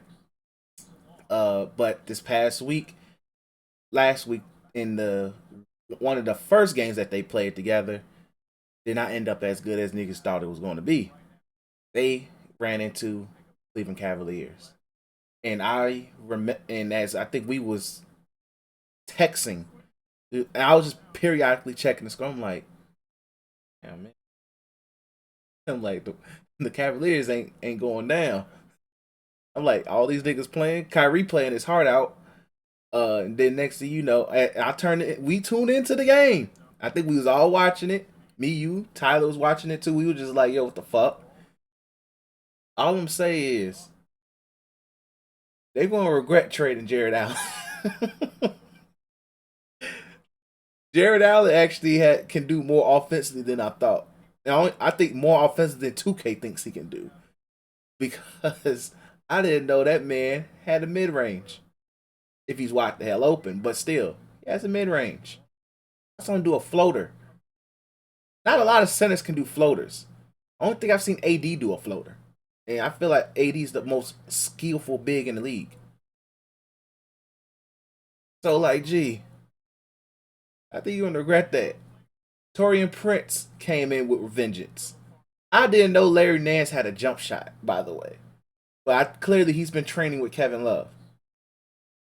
Thank you, Kevin Love, for doing something. Well, not to say that you haven't done shit, but clearly you're using your time when you use your PTO, because you're injured too much to actually be injured for my taste. I think you're just getting fits off with getting your fits off. But bro, the fact that you're helping Larry Nance get a jump shot is a great thing. Thank you for helping that mulatto brother. So, with that being said, Colin Sexton hooped these niggas up to the moon. You let Colin Sexton hoop your ass up to the moon. Not to say Colin Sexton ain't that type of guy, but Colin Sexton saw Kyrie in that fourth quarter, overtime and double overtime, and sat there and said, "I'm about to send you to God." Jeff Green at one point was the primary defender of Colin Sexton. Y'all put KD on a one, I think once or twice. He said, "Fuck that lanky bastard. Your Achilles is about to overheat. I'll listen to threes from the ring. Your shit on fire, my nigga. You working too hard." And sent that man to God. You lost to Colin Sexton. That's just nasty. That's just nasty. Now, I will say this. Cleveland is a better team than they were last year. They are clearly motivated young Bulls. Drummond is looking good. You know, Drummond didn't really play that well that game. But like in terms of a roster, you got a bunch of young Bulls. I ain't gonna call them dogs. Those are Bulls out there because them niggas legit don't stop. Legit hooped them niggas to the moon. Hooped them to the moon, G. With KD on the court. That should never ever happen. Then you lose to him again. So KD. with no KD, of course, but you still have James Harden and Kyrie Irving. But you know what that means? One of them have to play defense. At least KD's a respectable defender. At the very least. You have no defenders. You don't even have KD's also a respectable rim protector. I ain't gonna sit and say he's goddamn out here like goddamn AD with the shit, but he could block some shots. As long lanky nigga, like I will get chased down or two on you. Maybe you're just not easily gonna just get layups over me. Point is this, G. That team is horrible defensively. Horrible. Really bad. Bam Adebayo hooped them niggers up. They lost because the Heat his ass, but Bam hooped them up. Mind you, the Heat didn't have Tyler Hero or Jimmy Butler. I don't know what the fuck wrong with Jimmy Butler, but he think he was gonna have a half a season. Let me look that up, by the way, as you talking. But I'm about to look that up as you talking. But keep going. That nigga. I don't know if he doing. I'm gonna chill out, let my body rest before the playoffs. Nigga, y'all 6-10. I know you in the East, but damn, nigga, get that shit together. Y'all have borderline lottery. But yeah, no defense, no rim protection. DeAndre Jordan is not where he need to be. If you think Joel McGee is gonna fix that, watch some Laker tapes. Shit's gonna be ass. That nigga was on protocol. How the fuck you got Drummond and survive. I really don't. But they talk about looking for Drummond. I don't know how the fuck you get Kevin Love without shopping Joe Harris. Don't know. And that doesn't help the team defensively. Joe Harris actually been really fucking good defensively. Yes. Really good. Like it's something about these white shooters. They're respectable defensively. Like a Klay Thompson light. But Klay Thompson white. But if there is something that Steve Nash do good with their offense when it comes to getting Joe Harris involved in that offense with three dominant ball handlers. If Joe Harris can come out of games having 13, 14 points, you doing good when it comes to that offense. Yeah, the other night, I think he had like 20 off threes. Yeah, I think KD didn't play. Oh, KD played that game too. It was the other night. I might literally getting the games mixed up. I remember seeing that he had like 20. They went against the Heat twice, won twice. I think they just went against somebody else yesterday. If it wasn't the Heat, it had to be somebody ain't play though. No, all three of them played. Yeah, all three of them played. Kyrie was hot early. It was against the Heat too. Kyrie was hot early, gassed out it. Kevin Durant had a bad shooting game, and James Harden was mid. Yeah, they played yesterday. I remember that. Yeah, they didn't win by that much either. Bam had a very good game. Gordon Dragic had a good game. Yeah, Kevin Durant only had 20. He shot 6 for 21. Kyrie Irving, 6 for 17. James Harden, he shot 7 for 10. He was the best shooter. with Joe Harris getting 12 points. But be that as it may, when you think about the Nets, you think about, all right, they doing this, they winning games. You can't knock that. But they last games with the big trio, their biggest test was Boston. They beat Boston. But I think that's because Kyrie has a very, very, very, very, very, very. He got like that thing. I think it's like that whenever Bron go against like Toronto in the playoffs, or AD comes to Chicago. There's like a really big. I gotta whoop these niggas' ass in me type mentality. But also, Jason Tatum didn't play either. All right, but Jaylen Brown's still doing good. But other than that, then what? It was Orlando. I can look up their last game. It was Orlando. I mean, with all three, or just all three? It was the 2 games against Cleveland, 1 or 2 of the games against Miami, and that's it. Orlando, right? Orlando Kyrie was just Harden. Yeah, was just Harden and KD. Oh, so you ain't have the big test yet. Philly is gonna be a crazy ass test. You gotta find a way to stop Ben Simmons from penetrating. You gotta find a way to stop Embiid from doing what we gotta do. That nigga that shall not be named that look like J. Cole is finding his role in this team, and Steph Curry is shooting the hell out that ball. Other than that, you got and that's the East. When you take your West road trip, Clippers gonna win. Just take that as it may. Clippers got the enough defense to stop you, and Kawhi will lock up KD. That's just the way it fucking is. Kawhi has finally opened up offensively as well. And Paul George is crazy. I think the trio beat the Bucks. I think the trio beat the Bucks. I think they beat the Bucks. But it's something that falls on Giannis. That falls on Giannis. Yeah, but it's also some nigga. Chris Middleton was shooting in the clutch. There's something wrong with that. Mike Budenholzer probably got to go. But I hate firing coaches. I really do. But Michael Budenholzer too. There's just a lot to be shown. You're gonna have to go against a lot of niggas. A team like Denver who's gonna pass the fuck out that ball. That's what Denver fucking does. They run that offense through Jokic in the post, but Jokic sling that bitch everywhere. Everybody touched the ball on Denver. You have to run against the Lakers, obviously, but fucking Lakers. You got to run against a revenge Houston team. Houston ain't that bad on paper. They just got to get some chemistry. You still got Eric Gordon. You still got PJ Tucker. You still got that nigga who couldn't keep his hands out the bitches. Daniel House. Got John Wall, got Boogie, got Christian Woods. He's injured right now, though. Don't know what the fuck happened, but he ain't playing. Still got Oladipo. Even though I'm not as high as Oladipo like everybody else is. But still. Got Oladipo. So your struggles, it can always be chemistry issues. But that defense is going to get ran through. And even if you get somebody like Kevin Love or Drummond, what the fuck is you about to lose? Because in the playoffs, I'm going to keep it real. With Drummond and Kevin Love, your team still not is able to beat in the playoffs. Harden loses when the game slows down. When that game slows down, and everybody is able to see, like, all right, shimmy, step back, defend it the best way I can. If it goes in, it goes in. The other people got to shoot.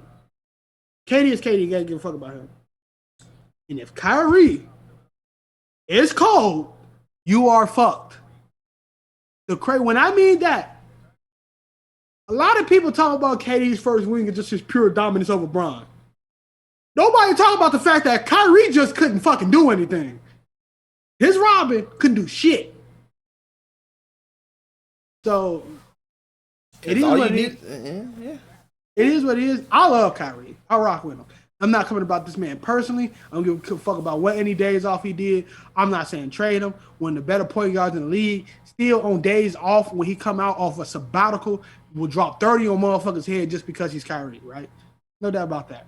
But it's a team game at the end of the day. No individuality. That Brooklyn team, I don't see it.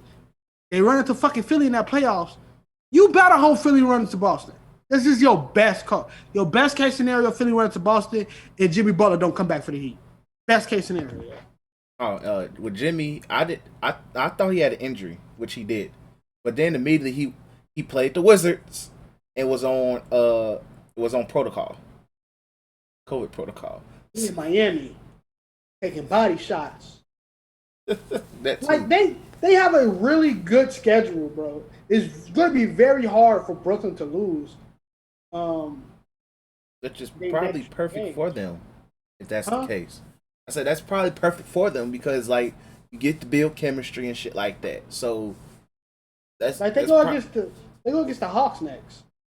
The Hawks just beat the hell out of a couple of teams. The Hawks went through like a stretch where they were ass, but the Hawks just beat the Clippers without.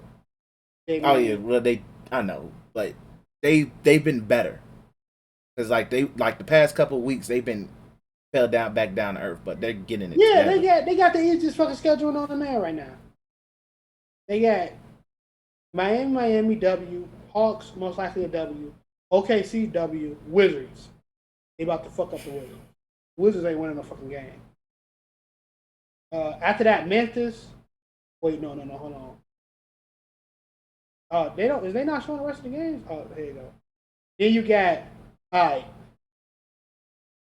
February 2nd, Groundhog Day, the Clippers gonna get in that ass. You gonna win against the Raptors. Philly gonna get in that ass. You gonna fuck over Detroit. The bonus might just do that to you. Go to State, you gonna Ross. Sacramento, you gonna wash. Definitely probably lose against Phoenix. But KD gonna be out that game because you got the Lakers after that. Most likely, my nigga. Damn, you got to go against the Phoenix, Lakers, Clippers again. Boy, they about to get fucking ran through. Oh, what? Then I guess the season over with after March. Yeah, that's the break time. All-Star break. Yeah. Well, yeah, ain't no other games after that though. You're saying no game schedule. I guess they going as they go. But either way it goes, it's a look and see with Brooklyn. Still gotta watch these games. I hate sometimes going to League Pass. The reason why I watch League Pass games, but I hate that biased ass commentary teams on both ends. I sometimes watch that shit. The commentary teams are outrageously That's local biased. broadcasting, G. So hey. I think the only reason Cleveland wasn't so fucking biased because Braun was playing, right? And they so used to calling Braun plays and there go Braun again, shit like that. But gee, these things are so fucking biased, bro, and it's infuriating. Hey man, so you can clearly see. Oh man, he didn't foul. That's not a foul. Folks elbowed the shit out of him. You know what? I understand why the refs called it, but to me, it's not a foul. You ain't gotta be that damn biased. A little bit. That biased local broadcaster, G, is funny as hell, G, sometimes. But it be that way. But yeah, like I co-sign with everything. The Nets need defense badly. If you do not, because that's the thing. The East 1 through 5 is tough. You're going to struggle. That 1 through 5 is tough. And even though the Heat is ass right now, you better hope you don't see them in the first round. You don't want to see the Heat in the first round. You just don't. So, with that being said, the Nets are in a position where it's like, if you're going to make a move, it has to be a move to improve defensively. You don't need to worry about scoring anymore. You have 3 dudes who can give you the minimum of 80 combined. You just need, and Joe Harris, who can give you between 10 and 20 if he's hot. Maybe go for a game where he freaking drops 30. Who knows? You got Joe Harris. So that's another 90 points right there. The other freaking extra points, you could figure that out on the fly. Point is, you need defense. I know there's people out there say, oh no, the NBA, they don't really play defense like that. Well, guess what, man? Like we said in the last episode, and probably the episode before that, all the past super teams were great defensively. If you can score all you freaking want, but when that game slows down and teams are just able to lock in defensively, you need to play defense, bro. Plain and simple.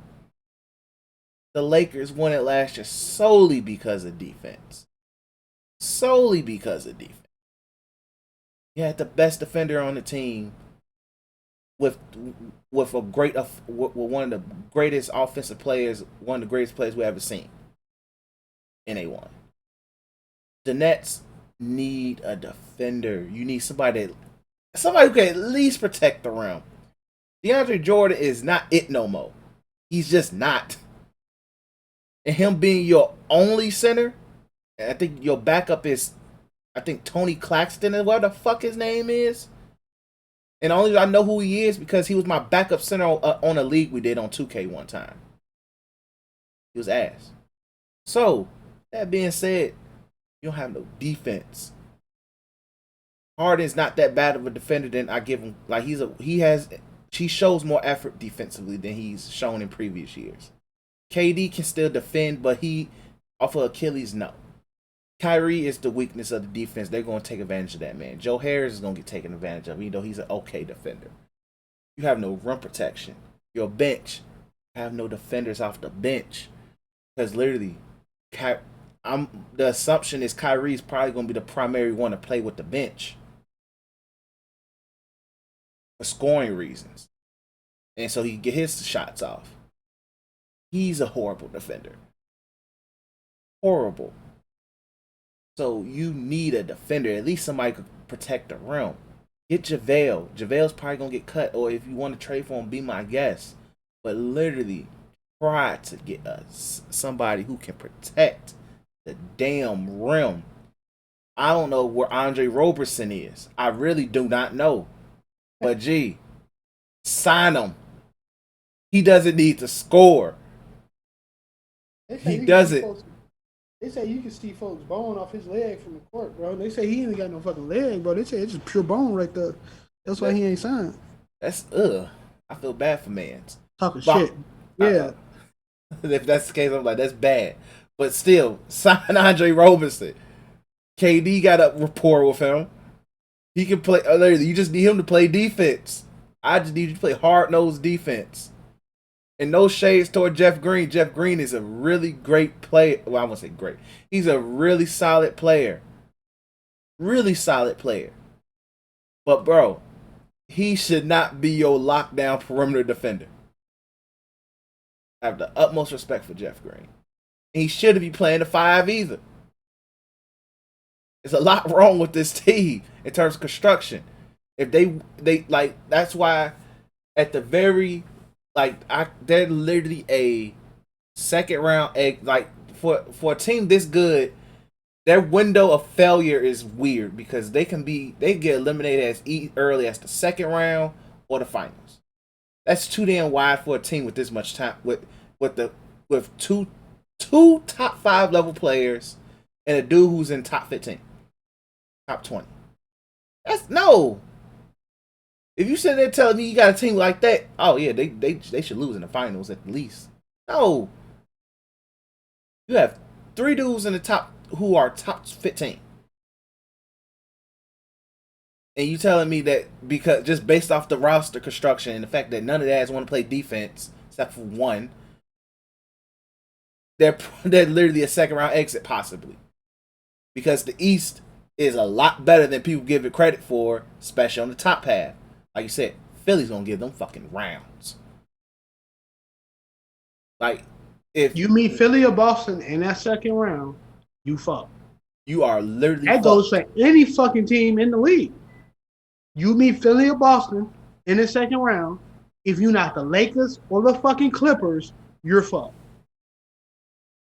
And I can't even say that honestly. We'll see that shit this Saturday. I mean, tomorrow. Is it tomorrow? Yeah, I think it's tomorrow. Lakers versus the 76ers. Yeah. I don't think the Lakers winning that game. 76ers just rolling. They are. Embiid is literally an MVP. MVP at the moment. I know we're talking about Brown. I know we're talking about KD coming off Achilles. But Embiid is up there, and it's at the great best to record in the freaking East, see. one of the best records in the league, playing great team, very good offensively. There's not a night he not showing up. You up there. Yep. Ben Simmons, defensive player of the year bid. Hey, he probably not putting 10 points, 30 points up in the game. He Nigga lost to does somebody in the everything fucking else. game. He's on every goddamn Everything thing else. Good. And Draymond Green did it. He could do it too. Exactly. Literally, there's nothing wrong with being a Draymond on passion, but he can do it. Yeah, like it's nothing wrong with being a Draymond on steroids, because that's the thing. If Ben Simmons wants to be aggressive offensively, gee, that's 20, maybe 30. Honestly, I think I'm gonna just say this about Ben Simmons: if he was comfortable or confident in making free throws, his current 12 points a game can easily probably be 19. I don't think it's 12. I think it's lower than that, bro. I think it's like 11 now. Oh, whatever. But wherever it is, if he was to make free throws at a consistent clip, he's averaging between 17 and 19 if he was able to make free throws. That's his only hindrance. I don't give a fuck that he can't shoot. I'm glad you at least attempt. But bro, make free throws. That is a free 15. Shout out to them taking their money out. That is an easy 15, 19 points for Ben Simmons. And you can go ahead and proceed to average your triple-double, close to a triple-double. And it'll look a lot better. But anyway, Philly, everybody knows their roles. Shout out to Doc. They look coached. They look comfortable. And that's great. And that's scary. Boston. Jaylen Brown has taken a step that I didn't know was possible for him. And Tatum still ain't back. Kemba just now coming back. I think Tristan Thompson's just now coming back. So now you're healthy. You're getting healthy. That's scary. The Pacers is a scary freaking team. Very freaking scary. Sabonis is hooping. Miles Turner is playing really great basketball. He don't want to get traded yet. Malcolm Brogdon and Karis LeVert. Press for Karis LeVert. Shout out to that trade really did save his life. He had successful surgery and getting the kidney, the cancerous thing out of his kidney. Prayers to him. Get a full recovery. If he comes back like in the second half of the season, Pacers is scary. And once again, the Heat is literally Jimmy Butler away from literally getting back to their groove. The 1 through 6 in the East ain't no joke. And the Nets think it's sweet. Dare you not to play no goddamn defense, G. You getting fucking smoked, or you gonna have a long ass 7-game series. And you don't want that. Especially when you go into the West, where literally the Lakers is looking like Shao Kahn on MK9. So good luck with that. But yeah, so that's with the Nets. Nothing else to really discuss with any of the other teams right now. But before we do end this podcast, we briefly want to honor Kobe's life. Today, unfortunately, is I hate using this term, anniversary, because of somebody's death. It just sounds weird, but it's this 1 year anniversary of Kobe's death, tragic death of him and his daughter, and the other family that was involved in the helicopter crash. Once again, it's still very surreal. Just knowing that the man is not here no more on this earth. The news is still surreal. I just, like I said, we both was literally off that Sunday, and we got that news that Kobe died, and it's still awkward. It's to this day. Like I said, for me, who's not even a big Kobe fan, this is like, yo, G, like this man is really freaking gone. It's crazy. It's weird. But at the same time, it's dope seeing the players still embrace who he is, embrace his way about playing basketball and stuff, and also just see people appreciate the life that he lived, like on the court, and then even just as a father, and also stuff he did after basketball. And shout out to Paul Gasol. Paul Gasol is a prime example of somebody as an uncle, teammate, who literally you let enter your personal life and sit there and just take on the load of like being there for your family. Shout out to people like Paul Gasol, stuff like that. But yeah, like just my first thoughts, my initial thoughts about this. Right? Yeah, man. I ain't really got that much to say either. You know, I hate it too. I'm not a deaf person. Everybody knows that about me. I'm very like without like grievance and stuff like that. Though I get sad, but I'm really not like a griever. Um, and I hate grieving. I hate wallowing. But it's still a sad day nonetheless. I hate it because now, not only do we on this day we talk about we losing a legend, a great in the game of basketball. You know, people use that to try to catapult themselves, and I think like honestly, like Vanessa Bryant said, you don't need tributes and stuff every year. You know what I'm saying? Let the players do that. She didn't say that particularly part. Let the players do that, but she asked the NBA, don't do no tribute. Just chill, yeah. Just chill, you know, and I understand that. And I wish the same thing other people would do that way. Not a lot of niggas met Kobe, and a lot of people talk like they did. I understand that he was close with his fans, he was close to us, but you know, in this situation, we shouldn't. It should be a celebration of life and not death. People was counting down to this day. It's not right. Yeah, it's not right. Yeah. Not. So still sad unless he's a great. I think even you know, man, I'm young. Though I'm 25, that is young in basketball years. I being 25, I still can't even appreciate the scope that Kobe did for the league. Chris was in the era when you either love him or hate him. I wasn't in that era. You know what I'm saying? I learned about Kobe through his finals against Boston, and seeing people hate him. I was like, why do people hate this nigga? He ain't do shit. But realizing why now, because he was just really better than a lot of people, and people couldn't stand that. I wonder how Chris felt when they went against Boston, and you hate Paul Pierce, but you also not a big Kobe fan. Who the fuck did you root for? It's called me anything but Paul fucking Pierce. That's and like honestly, look, for me, I hated Paul Pierce with passion, but I wanted KG to win. But also, I don't want Paul Pierce to succeed. I was more mad at the fact that Kobe let Paul Pierce do good enough to literally win Finals MVP. That kind of added to the I hated Kobe. My hate, I want like say, at the time my hate for Kobe because I was like, gee, you let me fucking down because literally you let Paul Pierce. Not only he win a ring, but I wanted KG to win, so I was like, hey, but you let him win Finals MVP after shitting himself. That wasn't very Mamba. But then when he beat Paul Pierce, I was like, you know what? Okay, all is slightly getting better because now I don't gotta worry about Paul Pierce having 2 championships. After that, I was like, okay. From there, I was like, I hated him less. And you know, when we say hate, we don't hate nobody on this podcast. Yeah, but it's like dislike, You know but I legit hate Paul Pierce though. I legit hate Paul Pierce. That's different. I legit hate that man. You hate Paul Pierce. I just say fuck him. But I hate his basketball analysis. There you go. I am now to the point where I have to become the student of the game. I was talking to my boss about this today. Like how Chris is becoming a student of the game of wrestling. I try my best when I have the time to become a student of the game of basketball, which is not only watching OG games, because to say I sit through OG games is a bunch of fucking cap, but realizing how great some people was, you know. Am I going to be able to talk about how great fucking Charlie Wilson was or some shit like that? Of course not.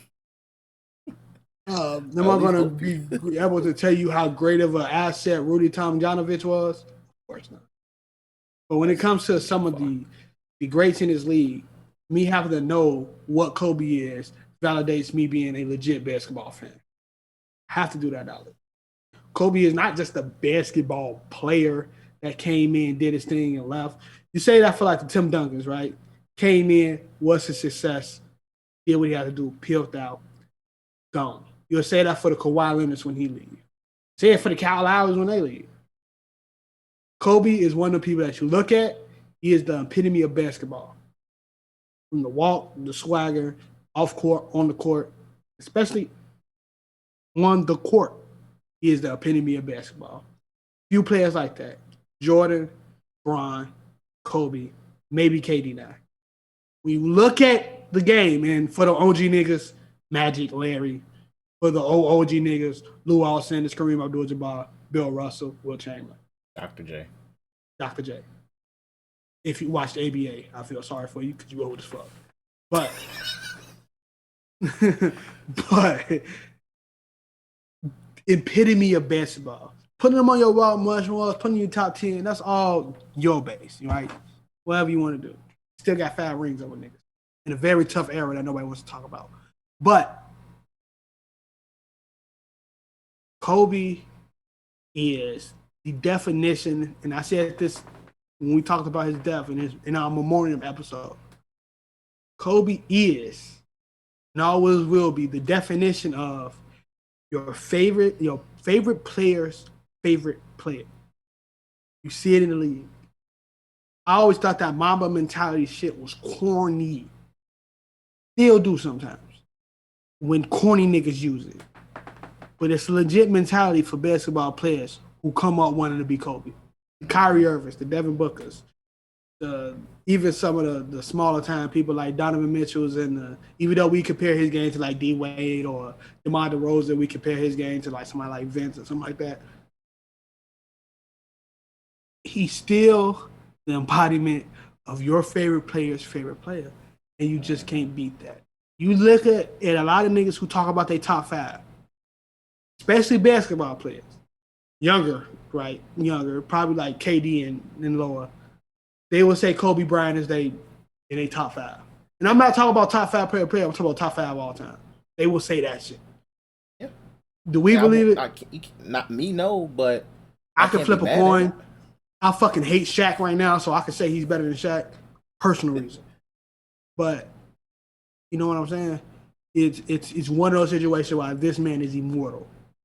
So I hate to pick out a day out the year where we got to sit here and sulk when his name, his legacy should always be brought up. Yep. Because he is one of those figures that's bigger than ball. And fuck Jerry West. You ain't putting the GOAT on that logo. Put fucking Kobe on that. Hey, I respect it, and I wholeheartedly agree with what you said.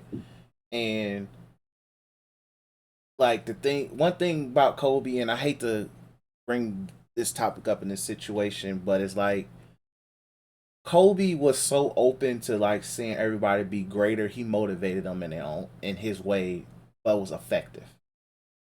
And then when we see greats like, even though once again could be for TV ratings or whatever, when you see Shaq, Charles Barkley sit there, even Karl Malone criticize players, he sit there and be like, bro, you doing this for ratings, my guy, or you like being legit genuine? Like when Kobe, like okay, that day on Twitter, I'll never forget this day on Twitter. When Kobe was on Twitter, that was like when Kobe first joined Twitter, that was a moment. Like even I followed the man. Like he legit, like players legit saying like, hey, what can I do? What do you want me to do? What's my goal for this season? Win MVP, do X, Y, and Z, average 20, average 30. Or if he's just like tweeting about what you like your game and he's watching your game, you sit there and be like, yo, Kobe's watching me? And he just sitting there being like, it's legit critical analysis while also motivating you. That meant a lot for a lot of players this generation. And also it helped a lot with Kobe's post basketball like image. Where it's just like, yo, we didn't know he was this like approachable. Where he sit there and be like, yeah, man, like he'll train with you, he'll talk game with you, help you improve your game and motivate you, and all that. That's awesome, and that also just builds up why like people legit favor him and all that. Like favor him is just like he legit was somebody that the current generation of players had a very huge impact by. Very huge. Like Mike wasn't this approachable. Like yeah, like he had that Mike like attitude or kind of tried to embody it, but not fully. But at the same time, he has such a love and respect for the game that he wanted to see it elevate. That he was like, "Let me be approachable to the LeBrons, the KDs, even the lower level peers that they have. Let me be approachable to them." At the end of the day, he wanted to see the game be better, and it came out of love for the game instead of just I just want to see the stars be the stars and all of that. And it's just like it's more than that. Like the fact that probably who knows if somebody like a Christian Wood. Imagine if somebody like Christian Wood will be able to get a chance to just work out with Shaq. That would change his career forever. But instead, Shaq barely acts like he knows who the nigga is, but at the same time, it's like, bro, yeah, I hooped last year. I was just on a very bad team. Now I'm part of the one. Then I'll go over here. I'm hooping, putting up way better numbers, and yeah, me, you're a casual. Like it's wild, very wild to say, but it's like it be that way. But yeah, it's just like it's dope that Kobe had that image about him, and that's dope that's part of his legacy.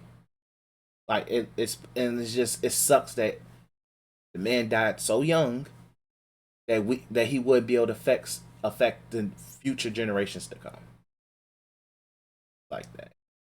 But yeah, so let's go ahead and end the episode on that note.